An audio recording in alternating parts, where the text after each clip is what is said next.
योगानुष्ठान पद्धतियां तथा योगाभ्यास वर्णन। ईश्वर कहती है, प्राणी के हृदय स्थान में एक पद्म सुंदर दिव्य लिंग से शोभायमान है। ये पद्म का से ठा तक 12 वर्ण करके शोभित है, अर्थात का, खा, गा, घा, ड़ा, चा, छा, झा, झा, या, टा, ठा। उसी पद्म में प्राण की स्थिति है और अनादि कर्म अहंकार संयुक्त वासना से अलंकृत है। प्राण के वृत्ति भेद से जो इस शरीर में वायु वर्तमान है, उनके बहुत प्रकार के नाम हैं, जिनके वर्णन करने को हम शक्य नहीं है, अर्थात यहाँ उनके वर्णन करने का प्रयोजन नहीं है। प्राण के मुख्य भेदों का नाम प्राण, अपान, समान, उदान, पांचवा व्यान और नाग, कूर्म, कृकर, देवदत्त, धनंजय, ये 10 वायु मुख्य हैं। हम शास्त्र प्रमाण से कहते हैं, शरीर में ये वायु अपने कर्म से प्रेरित होके कार्य करते हैं। इन 10 वायु में 5 मुख्य हैं। फिर उनमें भी निश्चय करके श्रेष्ठ कर्ता श्री महादेव जी कहते हैं कि हमने प्राण और अपान को कहा है। हृदय स्थान में प्राण की स्थिति है और गुदा में अपान और नाभि मंडल में समान और कंठ में उदान और व्यान सब शरीर में व्याप्त है। और नाग आदि जो 5 वायु हैं, वे शरीर में डकार, हिचकी, जवाई, क्षुधा, पिपासा, उन्मीलन अर्थात निंद्रा के समय जो नेत्र के बंद हो जाने का हेतु है, ये सब कार्य करते हैं। इस विधान से जो पहले कहा है, उस शरीर को जो मनुष्य ब्रह्मांड जानता है, वह सर्व पाप से मुक्त होके परम गति को प्राप्त होता है, अर्थात मोक्ष होता है। अब जो हम कहते हैं, इस विधि से बहुत शीघ्र में योग सिद्ध होता है और इसके जान लेने से योगी को योग साधन में कष्ट नहीं होता। जो विद्या गुरु के मुख से सुनी या जानी जाती है, वह वीर्यवती होती है और अन्य प्रकार से विद्या फलहीन, निर्वार्या और अति दुख की देने वाली होती है। तात्पर्य यह है कि योग विद्या या अन्य विद्या भले प्रकार गुरु से जान करके करना उचित है।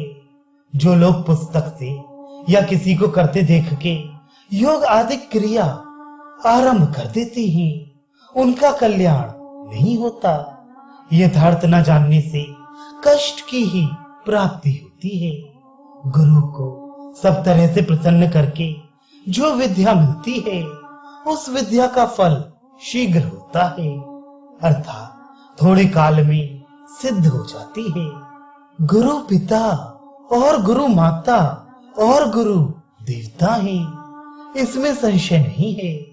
इस हेतु से गुरु को कर्म से, मन से, वाक्य से, सब प्रकार से सेवा करना उचित है।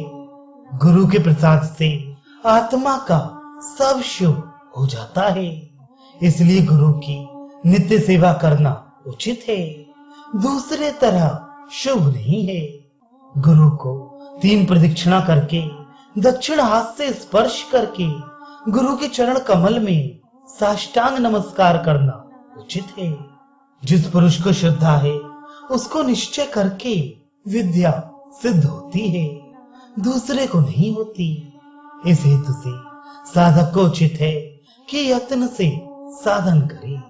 जिस पुरुष का किसी व्यवहारी मनुष्य से अतिसंग है, उसको योग विद्या सिद्ध नहीं होती। ऐसे ही अविश्वासी और जो गुरु पूजा से हीन हैं और जिनका बहुत लोगों से संग है, और वह लोग जो झूठ और कठोर वचन बोला करते हैं, और वह लोग जो गुरु को प्रसन्न नहीं करते, इन लोगों को कदापि सिद्धि नहीं होती। योग सिद्ध होने का प्रथम लक्षण यह है कि उसके सिद्धि में विश्वास हो। दूसरे श्रद्धा युक्त। तीसरे गुरु पूजा रत हो। चौथे प्राणी मात्र में समता भाव रखे। पांचवें इंद्रियों का निग्रह रहे। छठवें परिमित भोजन करे। ये 6 लक्षण योग सिद्धि के हैं। और सातवां नहीं है। योग वेत्ता गुरु से योग का उपदेश लेके जिस विधि से गुरु उपदेश करे उस बुद्धि से बुद्धि निश्चय करके साधन करे। उपद्रव रहित, सुंदर, स्वच्छ और उसका सूक्ष्म रंध्र हो। उस मठ में पद्मासन संयुक्त आसन पर बैठकर योगी पवन का अभ्यास करे। समकाया अर्थात सीधा शरीर करके हाथ जोड़ के गुरु को प्रणाम करे और दक्षिण भाग में तथा वाम भाग में गणेश जी को प्रणाम करे और क्षेत्रपाल और जगन माता देवी को प्रणाम करना उचित है। इसके पश्चात दाहिने हाथ के अंगुष्ठ से पिंगला को रोक करके इड़ा से वायु पूरक करे अर्थात ग्राह्य करे और यथाशक्ति वायु को रोके। फिर पिंगला से शनै शनै रेचक अर्थात वायु को बाहर करे। इसी प्रकार फिर पिंगला से पूरक करके यथाशक्ति कुंभक करे। फिर इड़ा से धीरे धीरे रेचक करे, वेग से कदापि ना करे। इस योग विधान से 20 कुंभक करे और सर्वद्वंद से रहित हो जाए अर्थात एकाकार वृत्ति रखे और नित्य आलस्य को त्याग करके अभ्यास करे। पूर्वोक्त विधि से प्रातः काल और मध्याह्न में और सायकाल में और अर्धरात्रि में इसी तरह 4 बार नित्य कुंभक करना उचित है। इसी प्रकार आलस्य को छोड़ करके 2 मास नित्य करे तो उस पुरुष की नाड़ी बहुत शीघ्र शुद्ध हो जाती है। ये निश्चित है। तत्वदर्शी योगी की जब नाड़ी शुद्ध होगी तब सर्व दोष का नाश होगा और आरंभ का संभव होगा। नाड़ी शुद्ध होने पर जो योगी के शरीर में चिन्ह दिख पड़ते हैं उन सबको हम संक्षेप में वर्णन करते हैं। जब योगी की नाड़ी शुद्ध होगी तब समकाय हो जाएगा अर्थात न स्थूल, न कृश, न वक्र रहेगा और शरीर में सुगंधि संयुक्त अच्छी कांति अर्थात तेज रहेगा और वायु स्वर का साधन हो जाएगा और आरंभ का लक्षण जान पड़ेगा और सब योग का ज्ञान हो जाएगा। इसको योगावस्था कहते हैं। अभी जो हमने कहा है सो प्राण वायु सिद्ध होने के आरंभ में ये चिन्ह होता है और इसके पीछे जो सर्व दुख का नाश होता है सो कहते हैं। साधक के शरीर में जठराग्नि विशेष प्रज्वलित होगी और सर्व अंग सुंदर सुखपूर्वक सुंदर भोजन करेगा और बल संयुक्त सर्व उत्साह से हृदय योगी का प्रसन्न रहेगा। इतने गुण योगी के शरीर में अवश्य होंगे। अब जो योग में विघ्न है उनको हम कहते हैं, जिनको त्याग के ये संसार रूपी जो दुख का समुद्र है योगी उसके पार हो जाता है। खट्टा, रूखा, तीक्ष्ण, लोन, सरसों, कड़वा, बहुत भ्रमण करना, प्रातः काल स्नान, शरीर में तेल मर्दन करना, स्वर्ण आदि की चोरी, हिंसा, मनुष्य से द्वेष, अहंकार, अनार्जव अर्थात मनुष्य से प्रेम ना रखना, उपवास, झूठी ममता, प्राणी को पीड़ा देना, स्त्री का संग, अग्नि सेवन, प्रिय अप्रिय, बहुत बोलना, बहुत भोजन करना, योगी को उचित है कि ये सब अवश्य त्याग दे। अब हम बहुत शीघ्र योग सिद्ध होने का उपाय कहते हैं। इसको गोप्य रखने से साधक को योग निश्चय सिद्ध हो जाएगा। घृत, दूध, मधुर पदार्थ, तांबूल, कपूर वासित चूर्ण रहित खाए, कठोर शब्द रहित मधुर बोली, सुंदर सूक्ष्म रंध्र के स्थान में रही। सूक्ष्म वस्त्र अर्थात महीन और थोड़ा वस्त्र धारण करी। नित्य सिद्धांत अर्थात वेदांत श्रवण करी और वैराग्य से गृह में रही। ईश्वर का स्मरण करी, अच्छा शब्द श्रवण करी।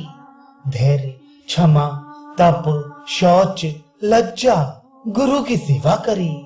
योगी सदैव इस प्रकार से संयुक्त रहे तो कल्याण होगा। जब सूर्य नाड़ी अर्थात पिंगला नाड़ी का प्रवाह रहे तब योगी सदैव भोजन करे, और जब चंद्र अर्थात इड़ा नाड़ी से वायु का प्रवाह रहे तब साधक को शयन करना उचित है। भोजन करके तुरंत उसी समय अर्थात जब क्षुधित होए तब साधक कदापि अभ्यास ना करे, और अभ्यास काल में प्रथम दूध घृत भोजन करे। जब अभ्यास स्थिर हो जाए तब पूर्वोक्त नियम का कुछ प्रयोजन नहीं है, और अभ्यासी को उचित है कि थोड़ा थोड़ा कई बार भोजन करे, और जिस प्रकार पहले कहा है उसी तरह नित्य कुंभक करे। योगी को वायु धारण करने की शक्ति इच्छा के अनुसार हो जाएगी।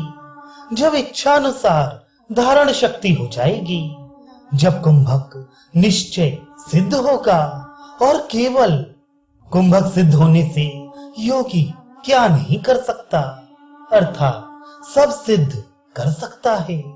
योगी के शरीर में प्रथम स्वेद अर्थात पसीना उत्पन्न होता है।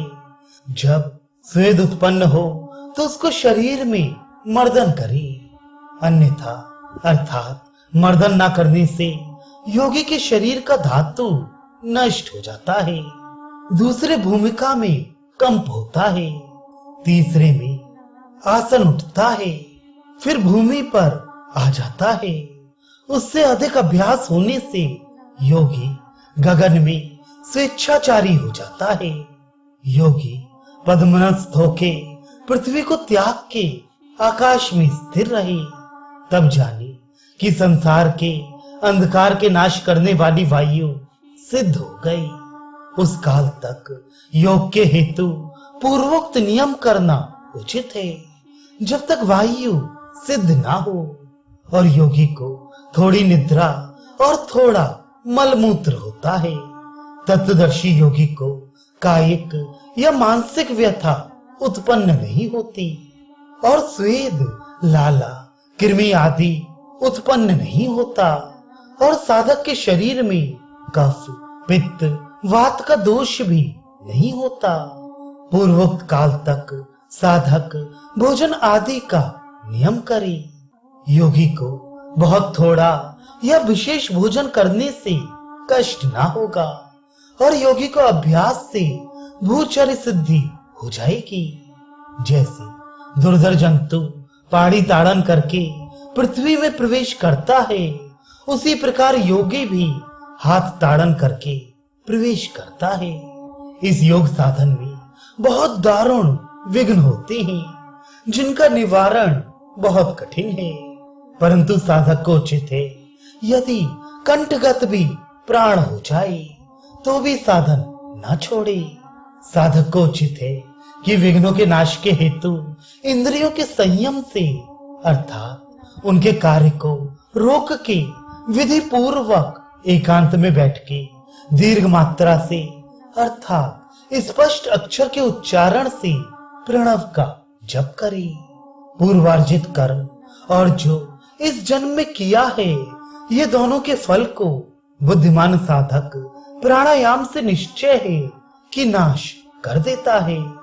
श्रेष्ठ योगी पूर्वार्जित नाना प्रकार का पाप और पुण्य के बल 16 प्राणायाम से नाश कर देता है। साधक पाप राशि को तूल के समान प्राणायाम रूपी अग्नि से प्रलय कर देता है, अर्थात जला देता है।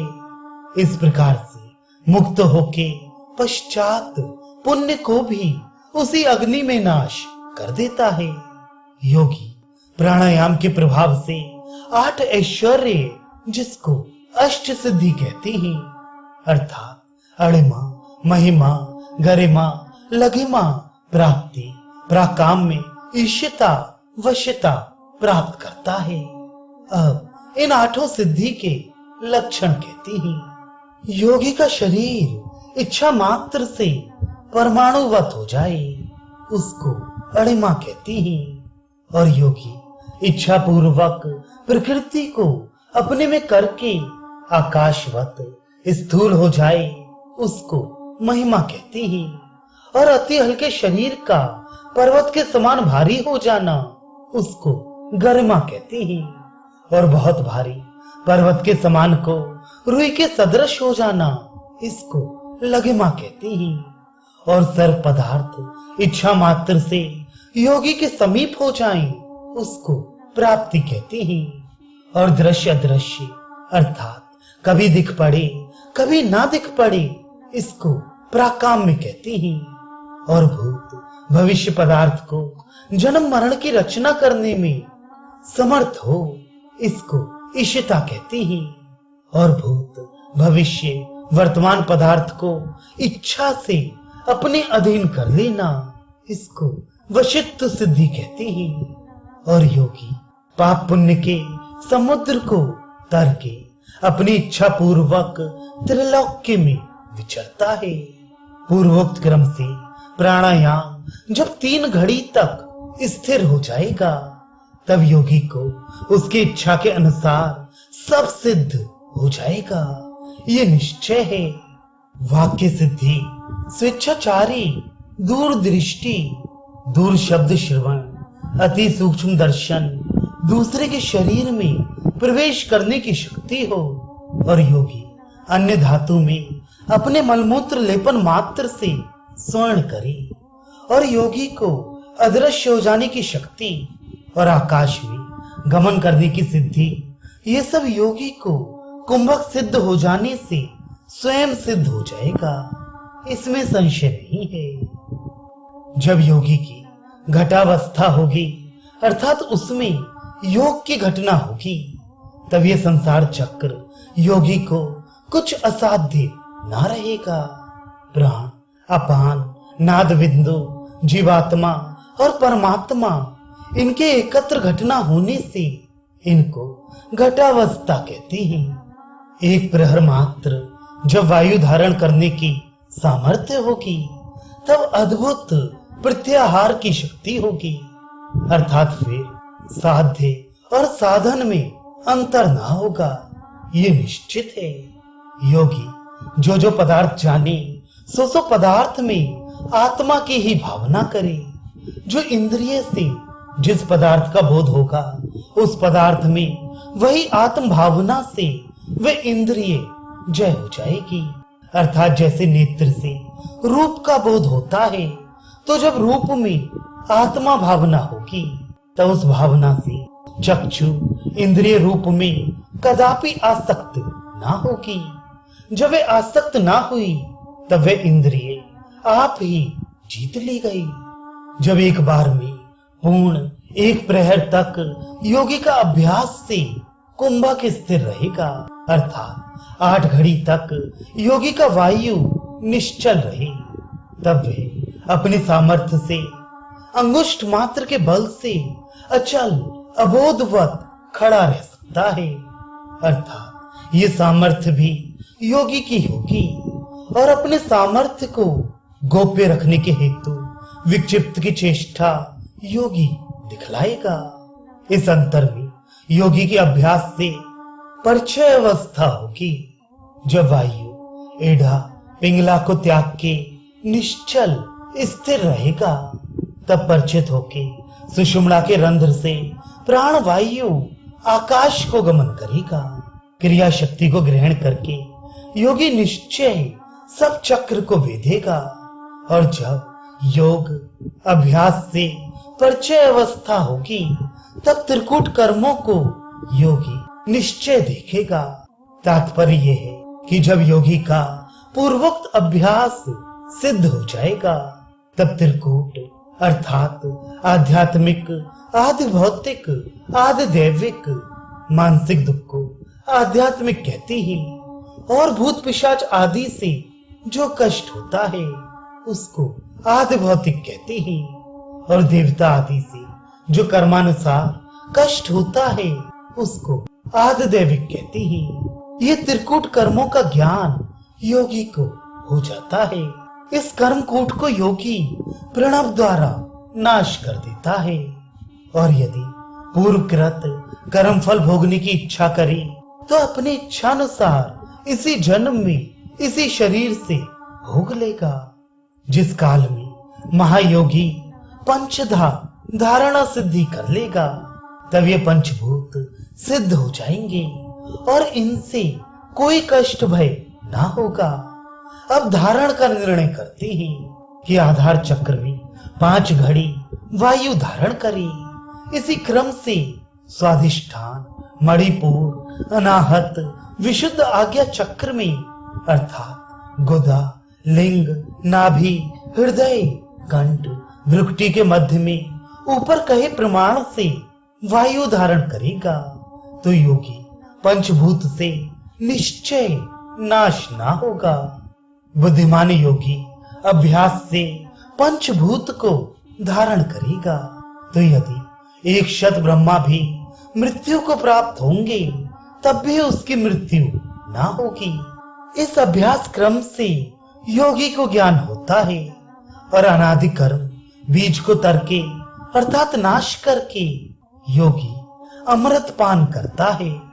जब अपने अभ्यास कर्म से योगी को समाधि का ज्ञान होगा तब जीवन मुक्त शांत होके योगी को ज्ञान संपन्न स्वेच्छा समाधि होगी और मन, वायु, क्रिया शक्ति सहित सर्व चक्र को वेद की ज्ञान शक्ति में लीन हो जाएगा। ईश्वर कहते हैं, हे देवी, अब क्लेश हानि के अर्थ वायु साधन कहते हैं जिससे इस संसार चक्र में निश्चय रोग आदि नाश हो जाए और साधक को कष्ट ना हो। जिह्वा को तालु के मूल में स्थित करके बुद्धिमान साधक यदि प्राण वायु को पान करे तो उसके सर्व रोगों का नाश हो जाएगा। जो बुद्धिमान साधक प्राण अपान के विधान का ज्ञाता अधर को काक के चोंच के समान लंबा करके शीतल वायु पान करता है सो योगी मुक्ति भाजन है अर्थात मुक्ति पात्र है। सो साधक नित्य विधान पूर्वक रस रहित वायु पान करता है। उसका सर्व रोग और श्रम दहा जरा अर्थात वृद्धावस्था नाश हो जाती है अर्थात ये सब उसके समीप नहीं आते। जो योगी जिह्वा को ऊपर करके चंद्रमा से विगत सुधा रस को पान करता है सो योगी 1 मास में निश्चय मृत्यु को जीत लेता है। इस जगह जिह्वा ऊपर करने से तात्पर्य खेचरी मुद्रा से है सो खेचरी मुद्रा गुरु मुख से जानना उचित है। जो साधक राजदंत को नीचे के दांत से दबा के उसके रंध्र द्वारा विधि से वायु पान करे और उस काल में कुंडलनी देवी का ध्यान करेगा तो निश्चय 6 मास में कवि होगा। पूर्वोक्त काक चंचवा विधि से दोनों संध्या में जो कुंडलनी के मुख का ध्यान करके वायु पान करेगा उसका क्षय रोग नाश हो जाएगा। जो योगी बुद्धिमान रात्रि दिवस काक चंचू से प्राण वायु पान करते हैं उनके रोगों का नाश हो जाता है और दूर का शब्द श्रवण होता है और दूर की वस्तु दिख पड़ती है तथा निश्चय सूक्ष्म दर्शन होता है। जो बुद्धिमान दांत से दांत को पीड़ित करके धीरे धीरे वायु पान करेगा और जिह्वा ऊपर करके अमृत पान करेगा सो शीघ्र मृत्यु को जीत लेगा। जो पहले कहे हुए अभ्यास को नित्य 6 मास करे तो सब रोगों का नाश हो जाएगा और सब पाप से मुक्त हो जाएगा और उसी अभ्यास को 1 वर्ष करे तो मृत्यु को निश्चय जीत ले। इस हेतु से साधक इस क्रिया का यत्न करके अवश्य साधन करे, और यदि इसका अभ्यास 3 वर्ष करे तो निश्चय भैरव हो जाए और अष्ट सिद्धि का लाभ हो और सर्वभूत गण आप ही वश में हो जाएं। योगी की जिह्वा यदि क्षण मात्र ऊपर स्थिर हो जाए तो उसी क्षण से सर्व व्याधि और वृद्धावस्था और मृत्यु का नाश हो जाए। तात्पर्य यह है कि खेचड़ी मुद्रा से किंचित मात्र भी अमृत पान कर लेगा तो उसकी मृत्यु ना होगी। जिह्वा को प्राण सहित पीड़ित करके जो पुरुष ब्रह्मरंध्र में ध्यान संयुक्त स्थिर करेगा, हे देवी, हम बारंबार कहते हैं कि निश्चय उसकी मृत्यु ना होगी। इस योग अभ्यास से जो पहले कहा है वह पुरुष दूसरा कामदेव हो जाएगा, अर्थात कामदेव के समान शोभित होगा और उसको क्षुधा, तृषा, निंद्रा, मूर्छा कभी उत्पन्न ना होगी।